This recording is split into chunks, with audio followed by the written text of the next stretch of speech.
Welcome back to Sylence 13.5. I'm Ashley, and today we're tackling a critical issue.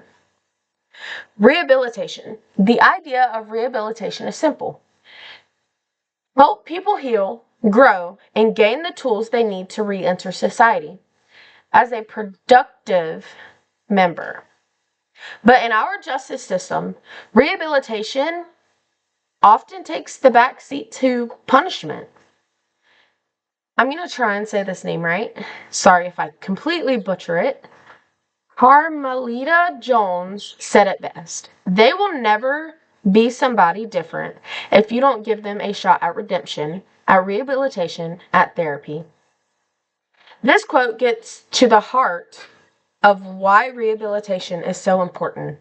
If we don't give people the chance to change, we shouldn't be surprised when they don't. Today, we're exploring why rehabilitation matters and the barriers to providing it, and how it could transform our justice system. The purpose of rehabilitation isn't just about helping individuals. It's about creating healthier and safer communities. When we invest in rehabilitation, we reduce recidivism, save taxpayer money, and strengthen families. Rehabilitation isn't just the right thing to do. It's the smart thing to do. Research shows that people who participate in educational and vocational training programs in prison are significantly less likely to reoffend. These programs give individuals the tools they need to find jobs, rebuild relationships, and contribute to the community after release. So why isn't rehabilitation more common? In many states, including South Carolina, funds for rehabilitative programs is limited. Prisons are overcrowded and understaffed, making it difficult to prioritize anything but basic security. And then there's this stigma. Society often views incarcerated individuals as beyond redemption. This mindset leads to policies that focus on punishment rather than growth. But here's the truth. Most people in prison will one day return to their communities. The question is, will they come back better people or the same people who went in? One of the biggest barriers to rehabilitation is the lack of resources. Incarcerated individuals often have little access to education, therapy, or job training.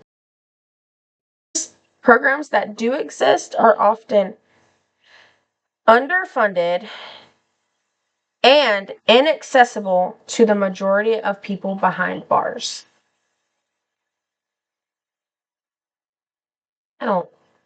I feel like everyone. Never mind. They're just kidding. Never mind. Another barrier is our sentencing policies. Long sentencing without the possibility of parole, discouraging people from seeking personal growth. After all, if there's no chance for release, what's the incentive to change? But when rehabilitation works, the results are transformative. I want to share the story of Maria, a woman who was incarcerated for drug-related offenses. During her time in prison, Maria participated in a vocational training program where she learned carpentry. She also worked with a therapist to address the trauma that led her to her substance abuse. When Maria was released, she started her own woodworking business and now mentors others who are trying to rebuild their lives. Maria's story is just one example of how rehabilitation can turn lives around. But these programs shouldn't be an exception, they should be the norm. So what would a system centered on rehabilitation look like? It starts with changing our priorities. Instead of pouring money into building more prisons, we invest in education, therapy, and job training programs. We create systems that reward personal growth, and make parole decisions based on readiness to re-enter society. In Norway, for example, prisons are designed to resemble small communities. Incarcerated individuals learn life skills, build relationships, and prepare for reintegration from day one. The result? Norway has one of the lowest recidivism rates in the world. So, if we want to create a justice system that works, we need to prioritize rehabilitation. This means advocating for policies that fund education and therapy programs, supporting organizations that provide these services, and challenging the stigma that says people in prison can't change.